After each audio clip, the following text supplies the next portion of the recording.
Alright guys, BLM here, back with a new video, and in this video, I'm back talking about Big Brother 26, where here I'll be doing my traditional mid-season power ranking. Now you might be questioning, why am I doing this here, as we're technically not even at the halfway point in the season. I mean, technically halfway is next week, and even then, it doesn't seem like Jury is probably going to be starting until Final 9, unless they decide to just announce it at the eviction episode. But again, we haven't really hit any of the quotas to do the mid-season power ranking, but screw it, we're just gonna do it now anyway. I mean, this is where the Jury has typically started in most recent seasons outside of BB25 and even beyond that. Obviously Survivor 47 is coming up, and with the cast probably being released somewhat soon, I decided just screw it, let's just make this video when I know that there's an opening on the schedule here. But again, here we'll be doing a bit of an update on my thoughts on Big Brother 26, first talking about my general thoughts on the season, then talk about the eliminated players so far, and then finally end the video with ranking every player left in the game based on how likely I feel like they are to win the game. So let's start off with my general thoughts, which this season is surprisingly really good, where, again, I'm genuinely shocked at how good this season has turned out, as coming into the season, I was not particularly excited for this cast, and to be fair, I still think this cast is definitely lacking in certain aspects, where there's definitely a lot of passive players, there's definitely some players don't even seem too strategically minded, yet I think the way the season's been playing out, though, has been really great, where obviously from a character front, we have the likes of Angela and Tucker, who are incredible TV, and beyond that, we've gotten some really interesting moves. Now, again, a lot of that comes from Tucker's very sloppy play mixed in with T-Core and Chemo's passiveness that leads to them not pulling the trigger on moves until the very last second, but it has turned out to be a really fun ride. And I think both weeks 3 and 4 were incredible weeks of the show. Even this last week was very strong as well, and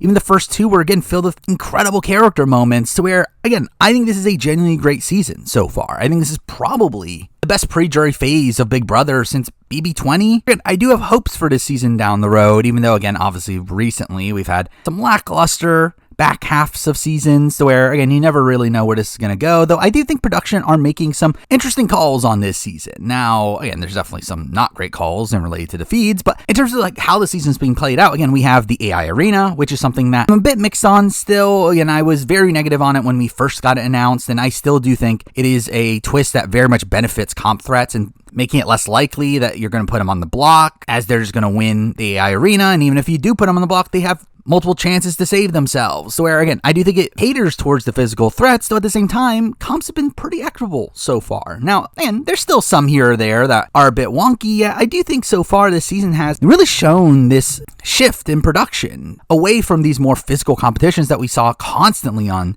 BB25 and obviously towards the end game of most given seasons. Now, again, I do very much worry still that we're going to get more physical comps in the end game, as that typically seems to be where physical comps really started to spring up in recent seasons, though, again, as of right now, it's looking pretty good. I hope they stick with what they're doing, as again, I think that will make this season the most fun ride it could possibly be. But with that, again, those are my thoughts on the season so far. Now let's get into the players booted so far, starting it off with Matt. And Matt is a very strange figure on the show. I mean, he is someone that obviously got edited very positively, and he really came off as like the hero to Angela, who was portrays this like bully, though again, I don't feel like that edit was particularly accurate. Now, at the end of the day, I do think Angela obviously was very unhinged in that moment, though Matt himself's no real saint either. Now, again, I don't really have much to say negative about him personally, though at least from a gameplay front, again, he played terribly. He very openly targeted Angela across this week, essentially making the pantry his own HOH room, which again, everyone knew what he was doing. Now, I think there are some wonky circumstances concerning his boot, where again, there was a lot of the week where Angela wasn't going to put him up, and even then, most of the rest of the house probably wouldn't have put him up if they were HOHs, to where,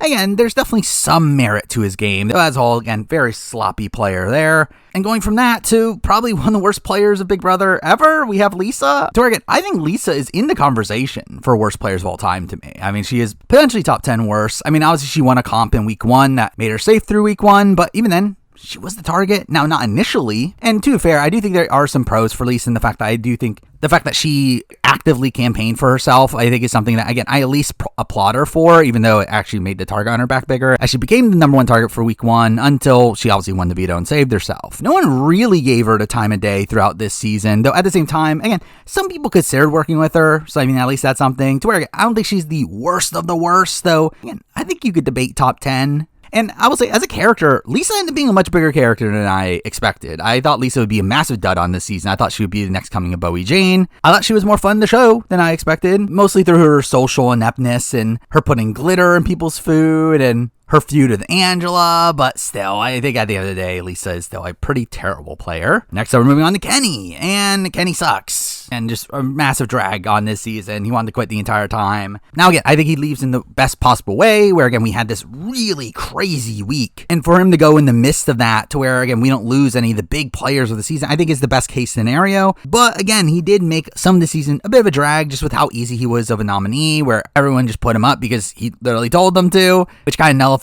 part of the intrigue with this AI arena twist and you being forced to put up 3 nominees. So again, Kenny kind of sucked on the season, though I will say Kenny's not the worst player in the world if he was actually into the game. Where, I mean, the thing about Kenny is that unlike the likes of Matt and Lisa, I mean, people actually liked Kenny, where outside of obviously their annoyances in him wanting to quit, again, people genuinely liked him. And I do think had he been in a world where he was actually playing the game for himself, I think there's a shot he does play a somewhat decent game, yet obviously we're never going to see that. Next up, moving on to Cedric. And Cedric's someone that I am so disappointed in being a pre-jury boot. I feel like Cedric is someone that I really enjoyed on the show. I thought he was a interesting player. Even then, definitely some issues. And he completely gets sniped out of the game. I mean, he's in a spot where people don't even want to evict him. The people that are evicting him are simply evicting him for keeping Rabina / again, taking a shot against the Pentagon more so than he himself wanting to go. Now, at the end of the day, he did volunteer for the block, and that is obviously a massive issue. But I do think Cedric actually comes out of the season probably on one of the best pre-jury players, for whatever that's worth, where, again, pre-jury players in Big Brother are typically really bad. If you haven't seen my top 10 pre-jury boot list, though, again, I think he makes top 10. He's probably around the middle of that list, so, I mean, that's something. And beyond that, again, I thought he was a fun character. To me, it was funny to see this dichotomy of him in the house. I mean, he's a pretty chill guy, and then we cut to him in confessional with this really over-the-top energy to where,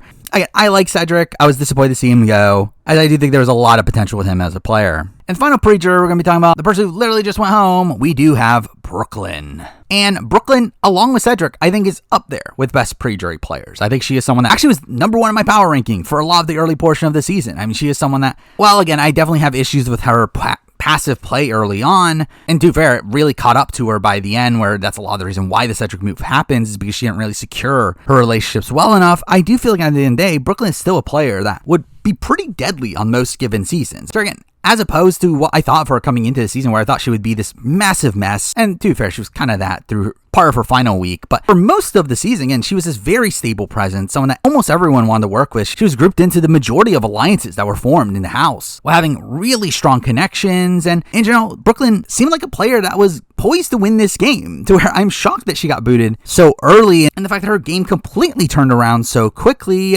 obviously is an indication that she hasn't faced adversity well. I do think she plays the first half of this last week very poorly. Again, just throwing T-Core and Chemo under the bus, openly targeting Joseph. And so I will say, I thought she did a very good campaign, to where while obviously, again, she gets booted still, I felt like she did a very effective campaign to where many people did consider switching their vote. And straight up, if T-Core and Chemo had not been as passive as they were, there's definitely a shot that they organized the votes to keep her around, as they did want her to stay around over Cam. Obviously, they backed down by the end because they didn't want to upset Tucker. But still, I do think at the end of the day, Brooklyn's a player that I think is very deadly. Again, another player I think is probably within the top 10 pre-jury boots, maybe even top 5, where again, I think there was a lot of potential there, to where while I do think she was very passive early on, I do think she demonstrated a lot of skill for the game. And again, as a character, I think she also turned it up in her final week, where again, she was very dull early on, but in her final week, I thought she became an incredible character, with her having these like more villainous confessionals, and obviously the entire situation with the charcuterie board. But I think at the end, I actually liked Brooklyn on the show, which I was not expecting coming into this season. Now let's get into the power ranking itself, where here I'll be ranking every player left in the game based on how likely I feel like they are to win the game. Now, I will say that this is going to be based around long-term prospects more so than short-term, specifically in the fact that as of right now, at the time of this recording, which is the Friday morning before this video comes out, we don't actually have a fully solidified plan for the week, to where it's definitely not locked in on who exactly is going home. It's definitely not locked in on who even necessarily going on the block, to where, again, there's just so much up in the air right now, to where, again, I think it's tough to do it based on short-term prospects. So again, this will be a ranking more so on long-term prospects, how well positioned they are to make it deep into the game and go on to win. And beyond that, I should also mention the fact that this cast is not particularly good gameplay-wise as well. That makes it also tough to rank, where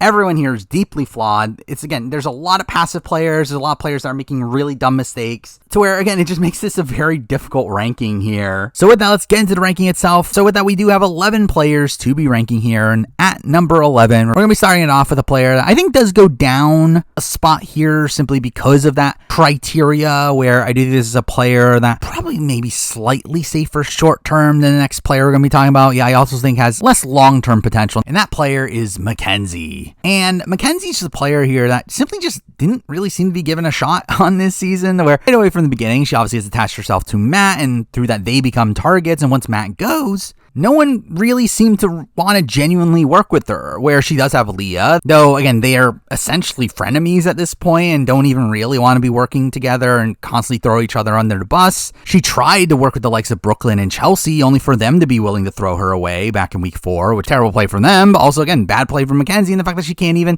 get people that she genuinely wants to work with to keep her around. And it does feel like a lot of the reason why she survives those earlier weeks is because she had the America's vetoed, where I think that did keep her safe in week 2, and obviously especially in week 3, to where even then, I mean, that was a power that, while significantly weaker than the Deepfake HOH, it's one where it should have guaranteed her 4 weeks of safety, where there's no real incentive on flushing the power. Yeah, even then she fails to get people to not flush the power, to where, again, she's been on the bottom for really the most of this season, to where I don't really see that changing moving forward. I mean, she is starting to, again, try to work with Tucker, and I don't feel like she's as big of a social pariah as what she was like a week or 2 ago. Yeah, I do feel like MJ's still in this spot where I just don't really see the long-term potential there. The only way she gets to the end is through winning comps. Again, I do feel like there are much other bigger comp threats on the board, where I don't think she's particularly likely to do that or even be able to survive past those other comp threats. So again, MJ's definitely someone that could potentially go home this week. I mean, at the time of this recording, she is intended to go on the block. Or while T-Core doesn't necessarily want her to go home, I feel like she is someone that's just an easy consensus boot for most people, to where no one really cares about MJ and are willing to take her out, despite the fact that, again, it's not really in the best interest of the majority of players, to where, while I don't think she's necessarily going to be the initial target here, I feel like she is still, again, a target short term, and I don't really see the long-term prospects, to where I just don't simply see a way for her to make it to the end unless she comps out, which I don't think is happening, again, because that MJ's here number 11. Now, number 10, moving on to same thing, but maybe more prospects down the road, and that player is Cam. And again, I came into this expecting Cam to be number 11. I thought he would be at the bottom of the list, as again, he is someone that is potentially going home this week. I mean, he's probably going to hit the block in a spot where no one really wants to keep him safe. He is a largely expendable number for most people, and is someone that was going to go home last week had Brooklyn won the AI arena. So again, Cam is definitely a likely boot for this week, which again is funny considering I did pick him as my winner pick, which again, I'll be fine if he doesn't win. That's perfectly fine. That's part of the reason why I picked him, to be honest. He's the type of person that if he wins, he's probably going to play a Jag-like game, to where, again, I wouldn't particularly like that. But again, if he wins, at least I get my winner pick right. And with that said, I would not put it past him still to pull off a Jag-like win here. I do think there is still that level of potential, slightly, and that is why he's above MJ. To where, again, Cam is a very passive player, ridiculously passive, despite him being warned before the eviction that he could have potentially gone home, that the votes were flipping against him. He simply did nothing to stop that. But the thing about Cam, though, is, again, he is a largely affable presence. No one dislikes Cam outside of maybe Leah. Also, Cam, again, is a guy that would typically do well in physical competitions. Now, obviously, again, we have had more equitable comps recently, and there's obviously the likes of Tucker, who just seems to be better than him in pretty much every aspect. But I do think Cam still has that potential. Again, if Tucker goes out within the next few weeks and Cam is still there, and the comps do switch back to being more physical, I could see a world where Cam wins out and then proceeds to win a jury vote, because he is, again, largely affable and, again, won a lot of comps. So again, I am not completely ruling out the Cam win in this spot, though obviously it is extremely unlikely. So again, he is pretty likely to boot this week, and even if he isn't, he just has no one really backing him at this point, to where no one really seems to have him in their long-term plans. Though again, despite that, I don't think Cam is the worst player in the world. Again, he is extremely passive to a frustrating degree. He is still someone that, again, seems to actually have a, somewhat stable strategic mind in the game. It's just a matter of, is he going to use it? But again, we see him recently trying to work with Tucker while also going behind his back and saying that he's willing to backdoor him. And so again, I think if Cam is given the position of power at some point, I do think there is this level of killer instinct there. But again, realistically, it's not happening. Again, I think there's still a semblance of a chance that he goes on to win. Yeah, I don't think it's particularly high, which is why he's here number 10. Now, number 9, we're moving on to a player that this person had has much better long-term prospects. I think this is a person that I could very much see getting to the end, could very much see being a GOAT at the end, which is not a spot that dissimilar from the number 8 person on this list as well. Yeah, I think the big distinction between the two is I think this person's short-term positioning is a bit worse, and that player is Leah. And Leah is in this very strange spot in the game, and really has been for the entire game. The fact that she's not really involved in any alliances throughout this game, despite the fact that there were points where people wanted to bring her in, they just simply never did. And we're at this point now where, again, we're deep into the season, and she's never really been part of any true alliance. But again, no one really seems to think of her as a threat. I do think the likes of MJ and Cam are much more likely to go home this week than her. She even has people protecting her. Again, someone like Joseph is someone that very much wants to keep Leah around. And we obviously see these people have crushes on her from the likes of Joseph, Cam, and Quinn, though at the same time, there are a decent amount of people that don't love Leah, to where she does seem to get on people's nerves at points. We also obviously have the recent controversy from the feeds that might play a factor into things as well, to where, again, I think Leah is the type of player that I could definitely see being dragged through the game. I think she is someone that, if Joseph has his way, I could see a world where Joseph cuts Tucker. I could see a world where Joseph goes to the end with Leah. Other people just looking at her as someone that can't win the game and take her to the end. And again, I don't think she is likely to win the game at this point. I don't think people look at her as a player. I don't think people look at her as a threat in any way, and I think they're probably accurate in that. But again, I do definitely see her getting to the end more so than the likes of Cam and MJ, though, again, in comparison to the next person we'll be talking about, I think her short-term prospects are not as good. Again, she is someone that is very likely to put on the block in a spot where, again, with AI Arena involved especially, again, she can get sniped out of the game. That's not out of the round possibility. And even just outside that, again, she's a largely expendable person to the majority of the house. So again, I don't think Leah has greatest short-term prospects, while also long-term, I just don't see the win equity there. And I don't really imagine it ever coming at this point to where, because that for me, she's here at number 9. Now, number 8, we're moving on to a player that is a similar thing, though is safe for short term, and also, who knows, maybe could win a jury vote. Probably not, though. But either way, at number 8, I do have Angela. And it's even just shocking the fact that Angela is still in the house at this point, where, again, it very much felt like after her blow up in week 1 that she was going to be booted in week 2 or 3. Yet she's still here in a spot where she's actually relatively safe, to where, again, she's not being talked about as a potential nominee this week. She's also someone that, as long as Takemo proceed to keep their cover, which I assume they will, again, I don't expect Angela to go up this week. As again, she is within the 6th Avenue Alliance, which is definitely fully real. But again, I think we're in a spot where Angela's going to make it a few more weeks. And at that point, why not just drag her to the end? Where I just see that as such a likely possibility. Now, again, there's definitely a shot where she doesn't necessarily make the final 2 chairs, where I think she's probably in the spot that like Felicia could potentially be in. Though like Felicia, I could also see her having no real respect by the end. I don't really feel like Angela's the type of player that at this current point anyone has any reason to actually want to reward with the win. So again, I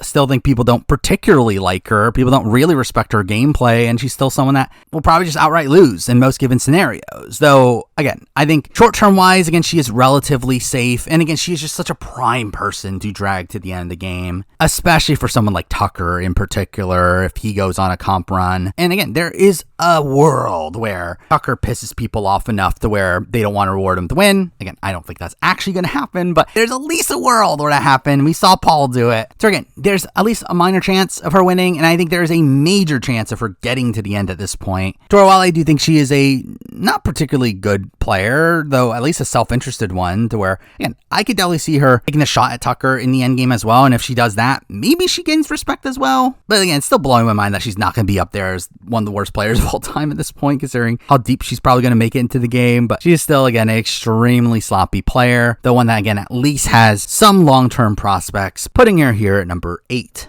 Now, number 7, we're moving on to a player that this player could go all over the board. I really do not know what to do with this person. I think there's a debate this person's within the top 3. I think there's a debate that this person should be lower. But obviously, I landed him right in the middle, and here we do have Tucker. And again, Tucker is just in this very strange spot in the game where obviously he is winning a lot of comps to a pretty insane degree. So again, unlike the likes of Jag, again, he's winning a lot of different types of comps. There are mostly equitable comps. So again, at least it's better in that light, but he is still comping out. And I do think AI Arena is definitely helping him in the game, where again, it definitely gives people less incentive to go for him if they're just going to have a chance to stay anyway. And I do think that is something that is particularly probably going to help him this week, to where there was definitely a major shot of Tucker getting backdoored. I think at least half the house would have been willing to backdoor Tucker coming into this week. Yeah, again, I think AI Arena is going to slow that down. I think T-Core in that is especially one of those people where I think T-Core is someone that definitely wants Tucker out. Again, she is someone that has never particularly liked Tucker, and does want him out of the game, but I don't think she's willing to do it herself, especially in the spot of AI Arena, to where, again, I think that's something that's going to help him if he doesn't end up on the block, where we've already had Tucker offer himself up as a pawn, which, again, he'll have chances to save himself, and he's very likely to win those comps, but also, why are you doing that? Mind you, that's really the entire thing of Tucker's game, of why is he doing any of these things? And to be fair, I think the answer is just that he's bored. And his entire plan to backdoor Quinn was just ridiculous in week 3, in a spot where Quinn actually wanted to work with him at that point in the game. And the fact that he left himself on the block at that point, in a spot where he would have gone home had he not won AI Arena, again, is also insane there. But again, it is his comp wins that are gaining him social capital at this point, where again, it's very much reminding me of someone like Ty from BBCan 11, to where just eventually, after you win so many comps, people are just going to kind of give up on taking you out and decide to just work with you instead. Though I think obviously a major difference here is the fact that this is so much earlier on in the game, where Ty's comp run didn't start until right before the jury. And I think considering that fact, I do feel like Tucker's still in a precarious spot long term. I think he's still in the spot where if he does lose, especially once we get to the jury phase, where I assume they're going to be stopping AI Arena, so at that point, again, if he doesn't win HOH or veto during a week, he's probably just a goner in most given situations, though he is, again, gaining some social capital still. Where, again, people are going to look at him as a threat still, but again, there are people that definitely do want to keep him around. Again, Joseph literally talked about last week that he wants to go to Final 2 with Tucker as he thinks he'll beat him, which is genuinely insane. And, like, to be fair, I don't think he'll actually stick with that. I think at this point, I would assume he'll probably take Leah to the end over Tucker, but still, it is insane that that's even a thing that came across his mind. Again, Angela is someone that I think will go very deep with him. Now, again, I think Angela will probably cut him at the tail end, but I think she does want to go deep with him. And obviously, Rubina is someone that, again, maybe would have the killer instinct to cut him at the tail end, but still, I think someone that, in the grand scheme of things, wants to keep him around for a while. Then you have people like Leah and Chemo who have crushes on him and don't seem to have any real desire to take him out anytime soon, to where, again, it is definitely worrying that Tucker could just simply win the game at this point through his comp wins and the social capital that he builds with them. But I still think, again, there definitely is a lot of worries here to where I can't justify putting him much higher, to where while I do think Tucker, if he gets to the end, I think he's a shoo-in to win. I think he pretty much beats everybody at this current point. So again, it's his win equity plus also the fact that he is seemingly so good at these competitions, and again, does have some devoted followers at this point that puts him this high on the list, where outside that, again, he is a massive target on the board. I think a good, like, half of the house wants him out. And while whether or not the shot would land this week is definitely very wonky, I do feel like the shot would land down the road, where I feel like no one actually intends on going to the Final 2 with Tucker outside of,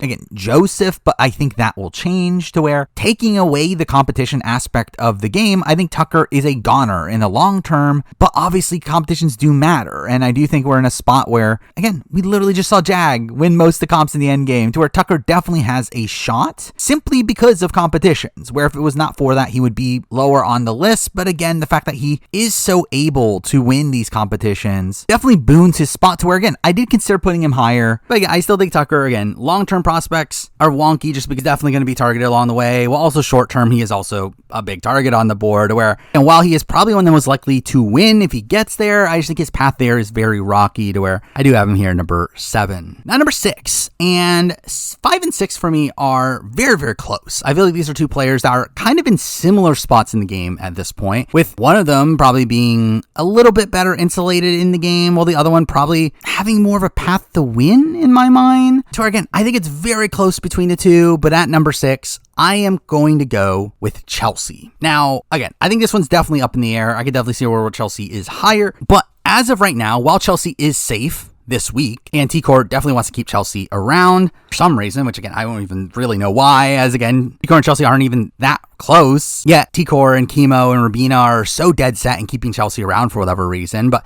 again, it does seem like she is pretty well insulated from the safest players in the game, and I think she is someone that, again, she gets to the end, she is likely to win, though I still think that is determinant on who exactly she's up there against. Again, definitely someone that I do see has winner potential. She's also someone that, again, probably could win some comps in the end game, to where there definitely is some upside there. I just think her current position is a little bit worse than the next person we'll be talking about, to where, well, again, she has people that do do want to keep her in the game. I think she also has a decent amount of people that do want her out of the game at this point. Tucker is someone that is pretty dead set in wanting Chelsea out if he has the chance. I think Joseph is probably going to be in that similar spot as well. So again, I think that contingent of the game are people that don't really want Chelsea around, looking at her as like the mastermind of the Pentagon, to where I do think she has a pretty big target on her back in upcoming weeks, to where I think she got a very fortunate HOH week this week, and I think this could be all she needs to really get back into the good graces of the house after obviously like losing all of her power after the Pentagon was destroyed. Though, to be fair, again, I think that was partially on her. I think she, again, played a bit too passively, didn't really lock up the power structure well enough as she should have, to where, again, I think Chelsea and Brooklyn both really squandered a potentially really strong power structure for themselves. And again, who knows if she'll just do the same thing again, even if she gets into a better position. But she, again, does have some runway at this point that, again, does put her on a path to where, again, unless she gets a unfortunate HOH result next week, probably make it at least to the mid portion of the game. And again, if she's able to comp out in those last few rounds or just build back her relationships, even though, to be fair, at this point, I don't know who exactly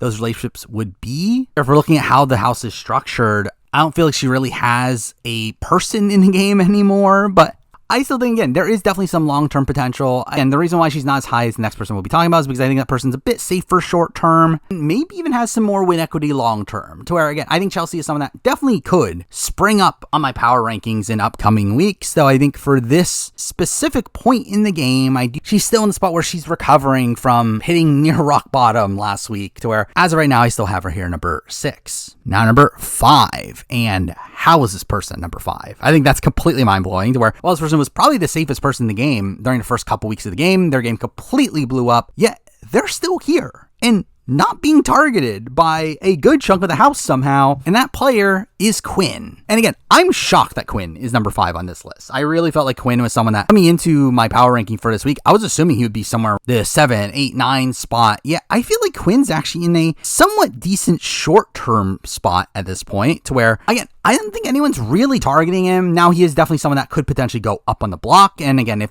certain comps play out in unfortunate ways for him, he definitely could see himself leaving the house, but he's not really being targeted by really anybody at this point. I mean, the likes of, again, Tucker, who you would think would be targeting him, is more preoccupied with Chelsea. The likes of Chelsea, who has mentioned targeting Quinn, and Joseph, again, is more preoccupied with targeting Tucker. So again, I think there are enough shields right now for Quinn to where I think he is safe short term, while also long term, if he somehow makes it to the end, I think Quinn is the next most likely to win after Tucker. I think Quinn is someone that, if he gets to the end, it will be this mind-blowing thing of how did we let you get here? And I feel like they would feel like they would have to reward him to win at that point. But again, I think Quinn is a massive threat to win at the end. Question is, how's he get there? And again, like Chelsea, I think the path is very rough. And again, something that is a pro for Chelsea is that Chelsea actually has more of the loyalty from the likes of T-Core and Chemo, while Quinn, who has given up his entire game for them, somehow doesn't, which is definitely a knock against him as a player. And I mean, to be fair, again, like if we're rating this on how they've played up to this point, Quinn is definitely lower in this list. Again, his constant lying about his power was really bad, despite people very clearly testing him in those spots. His complete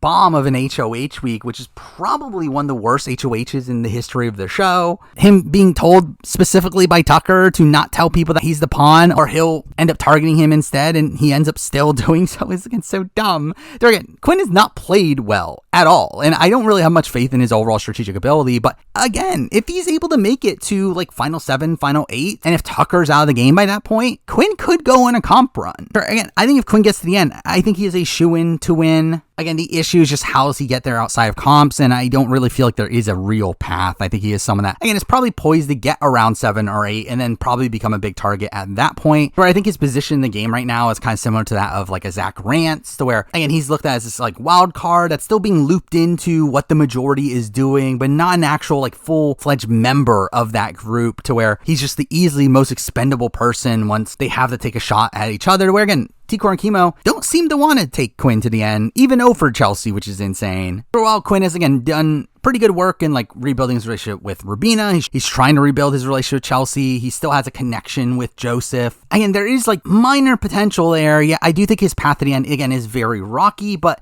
I think his win equity and his relatively safe short-term game is, again, enough to put him here, number 5. Now, number 4. And at number 4, we're going with a player that I think is probably the safest person in the game, or at least up there, as I don't really see a way that this person goes home in pretty much nearly any capacity. I still have a lot of question marks on them as a player, which is the main reason why they're this low on the list. And at number 4, we do have Rubina. And Rubina is someone that I generally don't understand what her actual plan is in the game, to where obviously, again, she is in the 6th Avenue Alliance. She is very close to T-Core and Chemo, to where they're essentially a trio, but also she obviously has the showmance with Tucker, to where while she does talk about being willing to cut Tucker, I don't fully know if I actually see her being able to do that when it comes to it. But again, we'll see on that. But beyond that, again, she is really safe in the game. Again, she is someone that, while she could be nominated in the following weeks as someone to put on the block as a pawn against Tucker, I think in most given situations, she is still safe. I don't think she gets voted out against pretty much anybody outside maybe T-Core and Chemo, where she would always have the votes of T-Core and Chemo and their allies, where I think Rubina is pretty lock safe in the game. And she's someone that, again, could potentially win the game. Now, again, I think she needs to probably do something in the game, where as of right now, she's kind of a lackey in the game a bit, to where she's kind of just like the third in the T-Core Chemo grouping. Though, again, she's someone that is largely affable in the house. Most people like her, unless they have jealousy for her in terms of her relationship with Tucker. But again, I just don't know how much game credit she's necessarily getting. And to be fair, I don't know how much game credit she should be getting. As, again, while she is relatively safe, I don't know how much of that was actively of her own doing. Again, she gets saved back in week 4, not really due to anything that she specifically did outside just cultivating a relationship with T-Core and Chemo, who did really all the other work. And beyond that, I do think she's a bit gullible in the game as well. I mean, we do see her seemingly believing anything anyone tells her, and eventually, again, she'll figure it out or can be convinced out of it. But again, it does seem like she's kind of in the spot where I could definitely see her being tricked into making moves not in her best interest down the road. To where, again, I definitely have a lot of these question marks about Rubina as a player, but she is so safe in the game. And someone that is not drawing dead win equity wise, even though, again, I think she probably needs to do a little bit more to actually get the win. But again, I do think Rubina is someone that, as of right now, does look like a pretty likely person to make it to the end, which is what puts her here at number 4. Now, number 3, and the top 3 for me are pretty definitive. I think these have been the 3 quote-unquote power players for the last few weeks, at least these swing votes, where really all 3 of them are still massively flawed, whether that be to passive play or, again, kind of just lacking in certain aspects of the game. I think all these people have major question marks, despite being the top 3. But at number 3, I'm going for a person that was actually number 1 coming into last week, though I do think their position is starting to slip a bit, and their win equity has never really been there either. But at number 3, we do have Joseph. And Joseph is a really interesting player on this season, probably the most fascinating player on this season. The fact that he is someone that is a big fan of the show and someone that is trying to play this like Dan Giesling sort of game. I mean, he even says it himself to other people, which is kind of the issue of Joseph's game, is the fact that he is so openly schemy. People do look at him as someone that at least thinks of himself as this big mastermind in the game, though also, I don't know if people believe it though, which is the weird thing about Joseph, is despite the fact that he is coming off as this very strategic figure, no one seems to actually look at him as this big long-term threat, where I actually think he's in a spot right now where I don't know if he wins a jury vote. I don't think people take him seriously. I think people look at him as this guy that's full of it. So again, the fact that he actually thinks that he has a shot against Tucker is pretty insane to me. But so again, the fact that he actually thinks that he can beat Tucker is pretty insane, especially when, again, he's burned pretty much every member of the Pentagon through his flip, which even then, that was a move that he didn't even want to make. It was a move that T-Core and Chemo made that he just jumped onto, yet despite that, he seems to be taking the brunt of the blame for that vote, to where they're blaming him more so than T-Core and Chemo, which again, can potentially be good at the end if they're thinking of this as, oh, he made a move. But again, the reality is he didn't make the move. And again, beyond that, Joseph is also just terrible socially, which, I mean, to be fair, I think he'll probably play the game like I would if I were to play Big Brother, but he's the player that, again, is able to really cultivate these very good one-on-one bonds. He's doing a lot of active work in managing his relationships with, like, Tucker and Leah, but he's really dropping the ball with almost everyone else. So again, the likes of T-Core and Chemo, despite the fact that, again, he was able to essentially join their trio at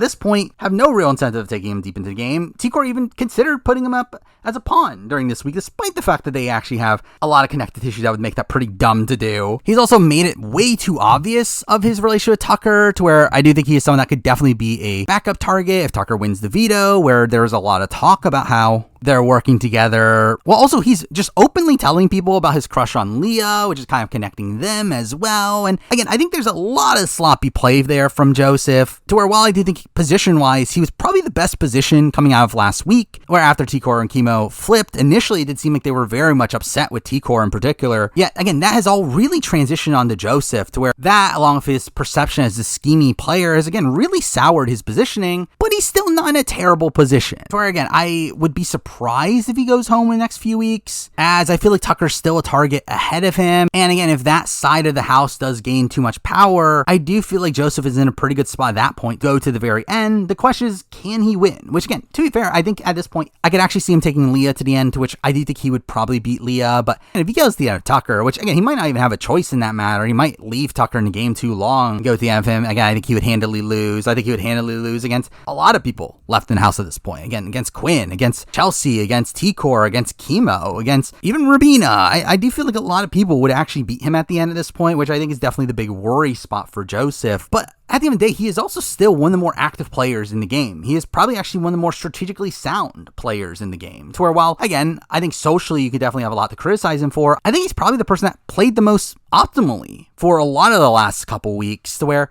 again, I do think Joseph is just kind of this mixed bag of a player, to where while his positioning is slipping currently, I can see him potentially still turning that around. And I think, again, outside of his talk about going to Tucker at the end, I think he knows what he should be doing to go on to win, which again for me is enough to put him here number 3. Now, number 2, and the top 2 are pretty obvious at this point. Again, it's the duo that have been controlling the votes the last few weeks, but the question is the order, which is also not particularly close. At number 2, I do have Chemo. Now, realistically, I guess you could say it's somewhat close in the fact that there are pros and cons for both. I think Chemo is someone that is probably safer in the game than T-Core long term, to where I think Chemo is much more likely to actually get to the end than T-Core, but also someone that I don't think is as respected as T-Core, to where Chemo is someone that, again, I do think if he gets to the end against, again, the likes of Tucker, against the likes of Quinn, against T-Core herself, against the Chelsea, against Rabina even, I do think there's a shot he does lose the game. I think he is someone that is probably one of the lesser jury threats of the people that are still somewhat jury threats. Where again, his win equity is not the best in the world, though I think there again is definitely a shot that he goes on to win the game. But again, I think there is a lot of potential of him turning it around. Now, I will say I've been very frustrated with Chemo as a player across the season, where I do think he is really just an extremely passive player to a pretty ridiculous degree, where he spent a lot of the early game, while again being lumped into groupings, not really actively playing the game, is putting a lot of faith into his relationship with Tucker, to where, again, unlike T-Core, it does seem like Chemo actually does want to go much further in the game with Tucker, which again, I think if you take him too far, again, you're not really going to have the chance to take him out. So again, I will give Chemo credit for the move to save Rabina, which I think was something that was a much stronger move for even him personally than someone like T-Core, to where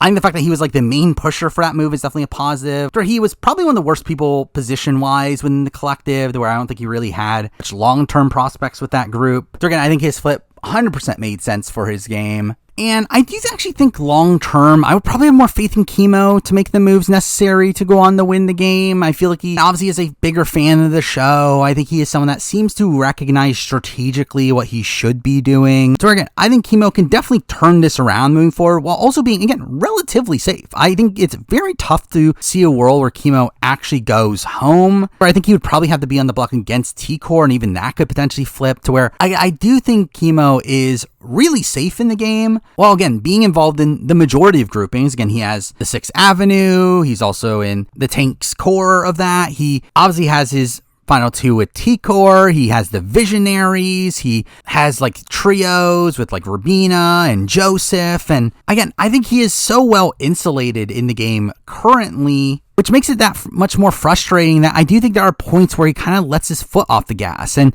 ends up playing extremely passively, which is just kind of the issue with T-Core and Chemo in general. Where, again, as good of a move as it was for Chemo to flip the vote to save Rabina, it was still a spot where they shouldn't have been in that spot to begin with. Again, they should have been able to get Quinn to put Leah on the block. So despite gaslighting themselves into thinking that they tried and Quinn went against their back, they never did try. So it forced them to make that was less optimal for them, though the most optimal at that current point. But and the fact that he's willing to do that, though, again, is a positive. To where, again, I think there is definitely still a world where Chemo gets to the end, gets the respect to win, and I think his path to the tail end of the game is really safe at this point. But again, I just think there's a person that's a step better than him. So because that, for me, Chemo's here number 2. Now, number 1, the number 1 player in the mid-season power ranking for Big Brother 26 is T-Core. And again, like, it's between her and Chemo. They're both really safe in the game. They're both in these swing positions in the game. They both have so many alliances in the game. So where T-Core is in a very strong spot to win the game at this point. I think she is someone that, again, if she's at the end against someone that isn't Tucker or Quinn, I think she handily beats pretty much everyone left on the board. The entire cast adores her to the point where everyone was just so happy when she won HOH, which, to be fair, is also a potential negative down the road. Where, again, this is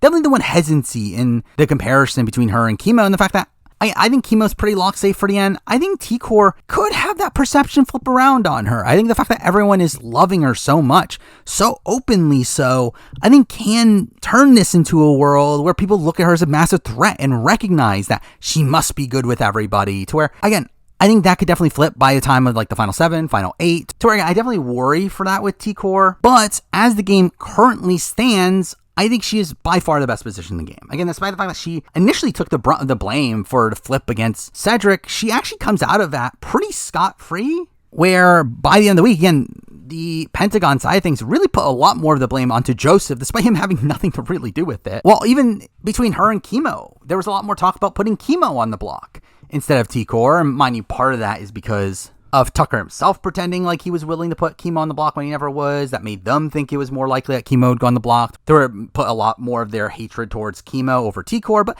again, T-Core still comes out of this in a very strong position. By far the safest person at this current point in the game. Where, again, I don't think she goes home against pretty much anybody on the block. I think she has so many people that want to keep her around, from the likes of Chemo, Rubina, Quinn, at least currently the likes of Tucker, to where, again, I think she is the safest person in the game. I think she has a lot of win equity. That's really the reason why she's at number 1 here. Where outside that, again, her game is very sloppy. And again, this goes with, again, the entire cast. And again, as I already mentioned with Chemo, such a passive player, someone that is very meek in the house and is not really willing to fight for what she believes in until she really has to, seemingly. To where, so again, despite the fact that, again, they could have gotten Leah on the block, she simply just never campaigns to Quinn to put Leah on the block back in week 4. Even this last eviction, again, she was willing to flip the vote onto Cam. Yet during the actual group meeting with Tucker, she simply was just never willing to actually debate Tucker on this. So again, while I think she would have eventually made the move anyway, again, it feels like a spot where she does things because she feels like she's forced to, where she's playing like very defensively more so than she's playing very offensively. And I feel like I worry that that offensive nature of her isn't really there, which I think she's going to need if she's going to go on to win this game. Even with this HOH week, I don't even fully have the faith in her to pull the trigger on Tucker if she has the opportunity. And to be fair, at this current point, it is a little bit debatable if she should make the move or not, though. Again, I do think